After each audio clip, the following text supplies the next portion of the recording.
सहनाववतु सहनौ भुनक्तु सह वीर्यं करवावहै तेजस्विनावधीतमस्तु मा विद्विषावहै।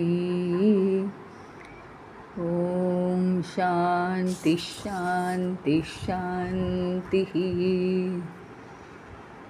श्री गणेशाय नमः। ओम श्री सरस्वत्यै नमः। ओम श्री गुरुभ्यो नमः। वक्रतुंड महाकाय सूर्यकोटिसमप्रभ निर्विघ्नं कुरु मे देव सर्वकार्येषु सर्वदा।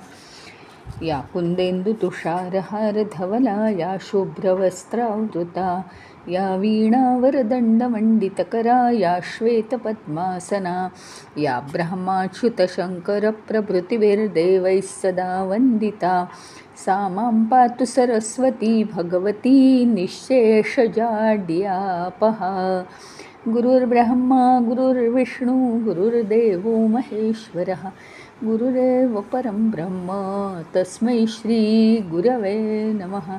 दक्षिणे लक्ष्मणो यस्य वामे तुजकात्मजा पुरतो मारुतिर्यस्य तं वन्दे रघुनन्दनं मनोजवं मारुततुल्यवेगं जितेन्द्रियं बुद्धिमतां वरिष्ठं वातात्मजं वानरयूथमुख्यं श्रीरामदूतं शरणं प्रपद्ये। बोला राजाधिराज श्री रामचंद्र भगवान की जय।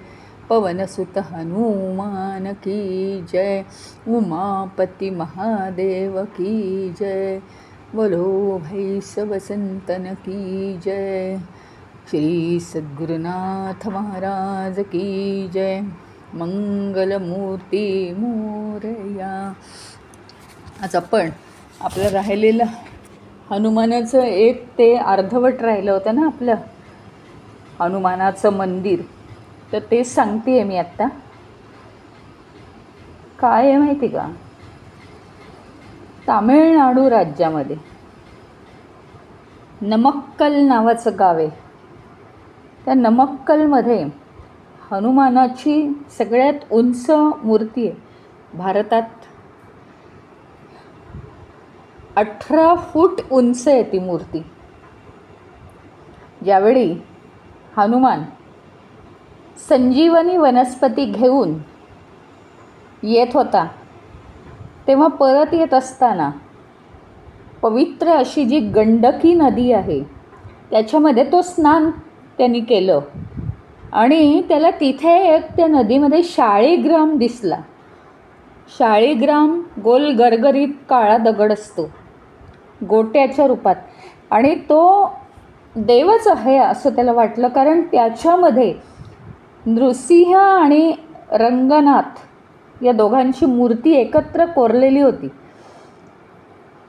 ती मूर्ती आपण आपल्याबरोबर घेऊन जाऊ, अतिशय शुभ लक्षण आहे हे असं हनुमानाला वाटलं। आता संध्याकाळची वेळ झाली आहे, तर प्रार्थना करायची आहे। सूर्यास्ताच्या वेळी प्रार्थनेसाठी तो एका ठिकाणी थांबला येत असताना आणि तो अतिशय पवित्र शाळीग्राम कुठेही आता खाली ठेवायचा नाही, नाहीतर त्याचं मग पावित्र्य चाललं जाईल ना। म्हणून त्याने ठरवलं तो शाळीग्राम कुठेही खाली ठेवायचा नाही। आता संध्याकाळची ही प्रार्थना करेपर्यंत तो शाळीग्राम हातात ठेवता कामा नये, म्हणून तो कोण धरेल अशी व्यक्ती तो शोधायला लागला आजूबाजूला की कोणीतरी सापडलं तर बघू। त्याला जवळ एक महालक्ष्मी देवी दिसली त्याला। महालक्ष्मीला त्यांनी सांगितलं की हा शाळीग्राम तू धरून ठेवशील का। तिने ती मूर्ती धरायचं कबूल केलं। आता तिला समजलं हनुमानाला याचं फारच महत्त्व आहे। तिने एका अट्टीवर धरण्याची तयारी दाखवली। ती म्हणाली, जर यायला उशीर झाला तर मी तो शाळीग्राम जमिनीवर ठेवणार आहे. हनुमान म्हणाला, ठीक आहे. आणि त्याला वाटलं आपण येऊ ना वेळेत. पण काय झालं, तो संध्याकाळच्या प्रार्थनेला बसला. तुम्हाला काय वाटतं, तो तुमच्या आमच्यासारखा 5 मिनिटात प्रार्थना करून उठला, एकदाचा झालो मी प्रार्थनेतनं मोकळा, असं नव्हतं. मनापासून प्रार्थना. त्याच्यामुळे प्रार्थना करता करता तो इतका ध्यानामध्ये मग्न झाला आणि शेवटी जे व्हायचं होतं तेच झालं. परत यायलाच तो विसरला. तोपर्यंत महालक्ष्मीने ठरल्याप्रमाणे शाळीग्राम जमिनीवर ठेवून दिला. आता तिथे काय झालं, हनुमानाला त्या शाळीग्रामामध्ये जो भगवंत होता त्याला हनुमानाला गंडवायचंच होतं. तर त्याने काय केलं बघा, करामत कशी आहे. तो शाळीग्राम महालक्ष्मी देवीनी जमिनीवर ठेवला.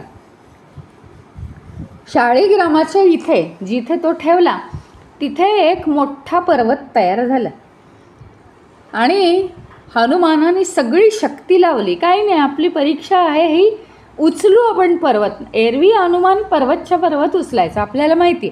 वनस्पती आणण्यासाठी आता ती वनस्पती सापडत नाही म्हणून सगळा द्रोणागिरी पर्वत त्याने उचलून आणला होता ना इथे. त्याच्यामुळे त्यांनी तो पर्वत उचलायचा प्रयत्न केला आणि एक आकाशवाणी झाली, हनुमाला तुला हा जो शाळीग्राम आहे तो बघायला मिळाला, हेच तुझं मोठं नशीब समज, भाग्य समज. आणि तो शाळीग्राम म्हणजे कोण आहे तर म्हणे भगवान विष्णू आहेत आणि लक्ष्मी बरी त्यांना जाऊ देईल तुझ्याबरोबर. लक्ष्मीला विष्णूंबरोबर राहायचं आहे. तर शाळीग्रामामध्ये जी देवता आहे ते विष्णूच आहेत आणि त्यांना इथे लक्ष्मीबरोबर राहायचं आहे.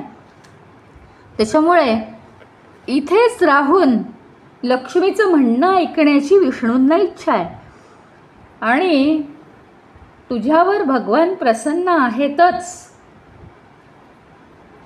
मग तुला जर हवं असतील भगवान तर तुझं जे काय काम असेल ते करून तू परत इथेच ये, भगवंताजवळ राहा, पण शाळीग्राम तुला न्यायला मिळणार नाही. आणि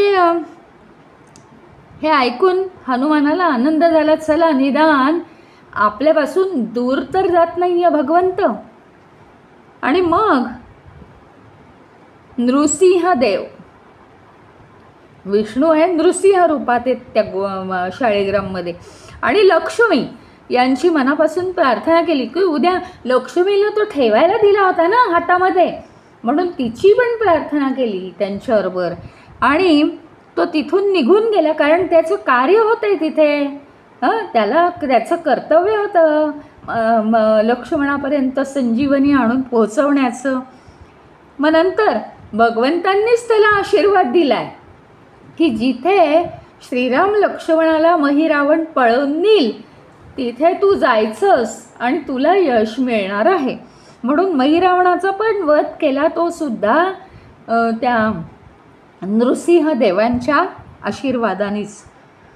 रावणाविरुद्ध युद्धसुद्धा हनुमानाला आशीर्वाद मिळाला म्हणूनच झालं यशस्वी. आणि अयोध्येपर्यंत पोचायला मग मदत केली श्रीरामांना.